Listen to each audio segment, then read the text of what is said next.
Hi. Before going to video, please subscribe to my channel for more interesting stuff. Story from r/paranormal. Posted by u/reetneep. I'm a corrections officer at a haunted jail. I'm a corrections officer at a county jail in northwest Alabama. I work a 12-hour night shift from 1800 6 p.m. to 6 a.m. Most nights are common. Not much happens from 2200 to 0500 10 p.m. to 5 a.m. And other nights you're moving non-stop and police officers are constantly bringing people in. You have a lot of DUIs and junkies on weekends, and then anything from an FTA to the occasional murder throughout the regular work week. Anyways, like I said, most nights are calm. Meaning that hours feel like days, and sometimes a single shift can make you feel like you've been here for weeks. But sometimes those calm nights are not really all that calm. We have 2 holding cells in the front of the jail, used to house inmates that have recently been booked in, and are waiting to see the nurse for screening before going to Gen Pop. We have another room up front we all call the pink room. Due to the walls and ceiling being painted a hot pink color, because a former sheriff thought hot pink was a calming color. Everyone hates this room. It's our drunk tank, equipped with a camera for observation and a flushable drain in the floor for any liquids that might come out of someone, if you know what I mean. One night after lights out, when everyone was asleep, I heard a loud bang in one of the holding cells, like someone was hitting or kicking the door. Which would have been a normal noise if anyone would have been inside one of them. But my partner and I had moved everyone out of the 2 holding cells just a few hours ago, and no one else had come in that night. I thought it might have been the guy we was keeping in the pink room for medical observation. But when I looked over at the monitor for the camera in there, he was sound asleep on his mat in the floor. I went over to the doors of the holding cells to investigate. I lifted the heavy curtains on the windows so I could see into each one. But there was no sign of anything. I figured I was just hearing things, since that noise is so commonly heard at all times of the day or night. I went back over to my desk and sat down. It was about 0245 when I heard that noise. It was completely silent until about 0305. I started hearing the noise it makes when a door is unlocked from the control room. From the control room you can unlock or open any door in the facility except for like 3 you need an actual key for. There is a door right behind the desk I sit at that leads to the kitchen and rec yard. That was the door that sounded like it was unlocked. I radioed my partner, who was in the control room, and asked if she had unlocked this door. She said that she hasn't touched the computer since I asked her to let me outside and vape like 2 hours ago. Again, I thought it was a common noise to be heard. The silence is playing tricks on me. But I heard it again. Except this time it sounded like the front door. I looked over at the monitors for the front door and saw nothing, but on the monitor for the pink room I could see the screen starting to get fuzzy, like static. Then it went completely black for a few seconds. When the camera came back on, the inmate was sleeping in the same spot. But everything he had in there with him, his cup, shoes, blanket, was scattered across the whole room. I would have heard him moving and throwing things, but it was completely quiet for those few seconds the camera was black. After that I decided I didn't want to be alone anymore. I went up to the control room with my partner and started telling her what was going on. After I told her about the doors unlocking and locking and about the guy's stuff in the pink room, she just laughed and said must have been Christine. My partner has been working here for 5 years now.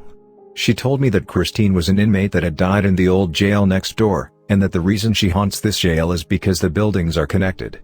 She told me about numerous things that have happened while she was on shift, including actual sightings of the ghost she calls Christine. She said that Christine has gray hair down to her shoulders, wearing a white nightgown. She also said that Christine can be seen walking down hallways on the cameras, inside the cells with her hands on the bars looking through them, and sometimes you can see her face from the windows outside. I'll post anything else weird that happens to me on the job here at my haunted jail. Story from r/paranormal. Posted by u/stonerbunny999. Haunted but home. 'Tis a long one, but have to start at the beginning, so here goes. I had just went through a pretty crappy breakup and wanted a fresh start. I stayed with my mom for a while to save up and look for a place, when one fell into my lap. My boss had a property for rent and I went to give it a look. It was complete mess, literally animal feces all over, hadn't been cleaned in ages and still had all the previous owner's belongings in it. However, I was able to look past it and see what it could be. He also was entirely upfront about the previous owner passing away there, which didn't bother me too much. People die everywhere. Anyway, he did all the work for me to move in, new floors, new paint, and it was lovely. Off the road half mile, nothing but trees around, no other houses, etc. A perfect place to get my head right. I had extra space and wasn't really sold on living completely alone, so I offered the basement to my brother and his GF and my baby niece. She had spent a lot of time in the hospital and I saw it as an opportunity to spend as much time as possible with her. The experiences started before we even moved in, but being a fan of the paranormal, it intrigued me more than it scared me. About a week before we moved in, I was working a night shift and had sent my brother to meet the furniture truck and start assembling it. He had been in the house about 4 hours, then called me and told me to send someone to get him, because something had spooked him, which made me laugh at first cause I had only heard of horses being spooked, not 6 feet men lol. I pressed for what happened and he said he had heard 2 men talking in the bathroom, which leads to the basement. No possible logical reason for this as it is in the middle of nowhere. So I sent my friend to go get him and he managed to calm him down a bit and proceeded to help him. About an hour later they show up at my job saying they were done for the night and would go back during the day, because when they went upstairs to put a bed together they came back down to the door being wide open. It was winter, so everything was being kept shut to keep it warmer inside. Fast forward a few months, were moved in and hadn't really had any notable occurrences other than feeling a presence. My niece was back in the hospital but was going to be released the next day. So I decided I would clean the house and their room so it would be nice for them when they returned home. I worked night shift for years, so I do my best cleaning in the middle of the night. I was alone, had some music going, cleaning, all goes normally until I get to the basement. I had lined all the toys up against the wall and crossed the room to the crib to make that. While I was bent over fixing it up, I felt a rush of air behind me, freezing air even though it was nearly summer at this point. I brushed it off and continued. Then from behind me, I heard one of her toys go off and say purpley in a creepy-ass voice. Mind you, I had not even 5 minutes before literally picked this toy piano up and moved it without it making a sound, and it was new so had fresh batteries. I decided it was good enough and called it a night. My other brother was getting married, so him and his wife were staying with me in the days leading up to the wedding. He said he was laying on the couch, which is under the stairs, looking into the reflection of the TV screen late at night when he saw a pair of legs start to come down the stairs. He was so convinced it was my brother that he turned to address him, just to see no one there. A few weeks later we had some family friends over and their daughter, who was about 6, and she was just walking around exploring. We were in the living room when she came down and asked who the lady was at the top of the steps, and we assured her there was no lady. Her parents looked freaked and left shortly after. Seeking a thrill one night, I convinced my brother's GF and my stepsister who was visiting that we should go to the attic and try to record some IPs. We opened the attic door, the entrance to which is from my bedroom. We started recording before we even went up, which took a minute or two because my brother's GF wasn't too keen on the idea. So we were reassuring her it'd be fine. She finally went the rest of the way up.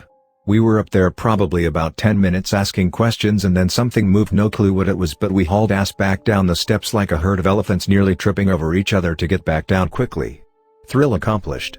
So we go to listen to the recording, and in the beginning when we were convincing her to come up, you hear me saying just come up, and immediately after that a man's voice was on it that said exactly the same.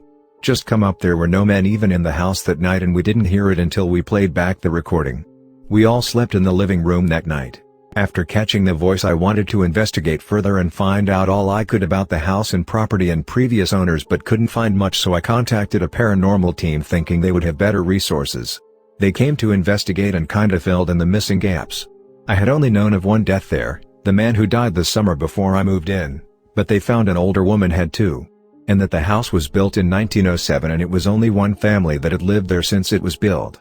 They didn't catch a whole lot evidence-wise other than some bangs in the attic, which they were right under and didn't hear until they played the recordings. Also at the top of the stairs where the little girl had mentioned seeing the old lady, they put a trigger camera, is motion activated and only takes a picture when it senses movement. They said it went off like 30 times by itself throughout the time they were there, but nothing to see on the pics. And an imp spike at my niece's crib was the only place it spiked in the whole house. Unfortunately they only used audio and trigger cams, no video, which probably would have yielded more results. The activity died down after the first year. Once we made it home, the activity just dwindled, only increasing when we had big family get-togethers like Christmas and Thanksgiving, but think that's just because they wanted to be a part of it. Haven't lived there in 5 years. And in a strange twist, my mom ended up renting it after I moved out since I wanted to downsize and she wanted something bigger. She lives there till this day and has only had minor, playful happenings like hiding keys. Though they do keep the attic sealed up now. Story from r/paranormal. Posted by u/Oversoul. Very weird experience. I went to the store early in the morning a week or two ago. The sun hadn't fully risen yet, so it was dark at the brink of twilight. I'm driving down my street casually when all of a sudden I see a young man standing in the middle of the street on the side I'm driving on. Thank God I was alert and quickly braked and stopped completely. He just stood there staring in my direction but not at me in some sort of zombie-like trance. He was taller and kinda thin. He was holding something that looked like a cell phone. I waited a few seconds figuring he would move and whatever, but he just stood there for an uncomfortable amount of time. I had to back up and drive around him cause he didn't move at all. I had my headlights on and everything. I went to the store and hurried back to see if he was still there or outside at least so I could ask him if he needed anything, but he was gone. In all the years I've lived here I've never seen him or anything like that happen before. I live on a busy street and people drive way too fast usually, and he was just around a turn so it was like he wanted to be hit. Also, I couldn't believe how he didn't move or show any emotion. I think he may have been a ghost or some dude on something heavy. I'm leaning more toward ghost cause someone high would slowly move or show some kind of movement. He had a blank and vacant stare and he seemed to come out of nowhere. What do you think? I have more paranormal stories to share from different occasions that are more unexplainable, but this was most recent, and my first Reddit paranormal post. Thanks for reading. Story from r/paranormal. Posted by u/ll_urban achiever. My girlfriend controlled my mind during sleep, looking for opinions on some strange things that happened last night. For a little setup, we both have a history of sleep paralysis. My GF has had several experiences with astral projection, but didn't recognize these experiences as projection until recently. I've had many paranormal experiences in my life, but those are other stories. At about 2 in the morning last night, I went downstairs to my kitchen to do some late snacking. My GF had just fallen asleep about 15 minutes prior. I finished my snack, cleaned up, and headed back upstairs to watch a show before I fell asleep. This is when the weirdness started. I was at the top of the stairs, about to open the bedroom door. As soon as I put my hand on the doorknob, I heard what I can only describe as a distressed moan coming from the room. I'm not one to jump to paranormal conclusions in the normal course of things, but this sound sent shivers up my back. It just seemed off. The sound cut off instantly as soon as I opened the door. I immediately turned the light on and checked on my GF, and found her in a seemingly deep and peaceful sleep. I didn't think too much of it, until this morning when I mentioned it to her and she recounted her own experience from last night. I'm paraphrasing here, but she was sleeping, and found herself in the same familiar lucid sleep paralysis type state. She was looking at me, and for some reason got the urge to start giving me commands. She can't remember the first, only that it was some small motion, and that I complied with it. Thinking this was only a coincidence, she willed me to start laughing in my sleep, and apparently I did. She then says that as soon as I started laughing, she got a very eerie feeling, almost as if she were being repelled, and her head and ears were filled with a high-frequency ringing. This was kind of a cutoff, as if some link broke, and then she went back to sleep. The other odd thing is that I have a slight memory of having been in that state myself last night. I haven't had a sleep paralysis episode in several years, but my instinct has always been to reach for my eyes. I have a clear memory of this happening during the night. Just looking for any opinions/thoughts/similar anecdotes to this. Neither of us has ever had an experience quite like it. Thanks for watching. Please do like, share, comment and subscribe for more videos.